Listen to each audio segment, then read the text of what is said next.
Hi, this is Ethan with Combat Radio with a look at the Texas Chainsaw Massacre. Directed by my buddy Toby Hooper and starring a friend of mine, Gunnar Hansen, as Leatherface. Gunnar, who I loved very much, was also the backup Santa Claus at our annual Christmas event for social services every year. Look at this. Bam! This is a fake hammer he decks him with, but Gunnar told me he was so stunned by this actor's response that he almost forgot to drag him in the room and slam the door shut. This movie was inspired by a Christmas shopping excursion where Toby Hooper imagined cutting through the crowd with a chainsaw. It's also loosely inspired by the horrific work of Ed Gein, but that's it. Gunnar told me that he and the cast and the crew for years would get in arguments with fans about how real this was.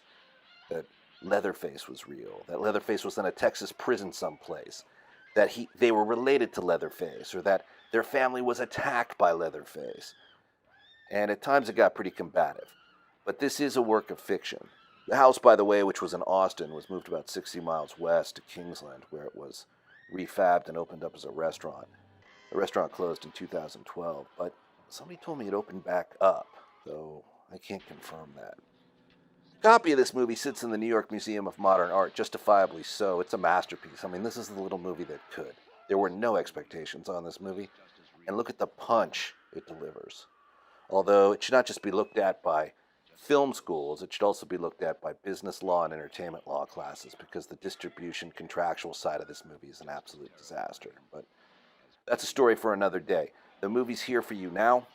You've probably seen it. If you have, see it again. And if you haven't, well, you must be living in North Korea. So I would say check it out. The Texas Chainsaw Massacre.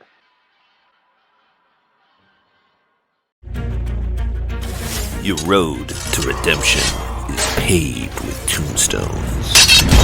No quarter, kill all masters. Go to noquarterkillallmasters.com. Rated R.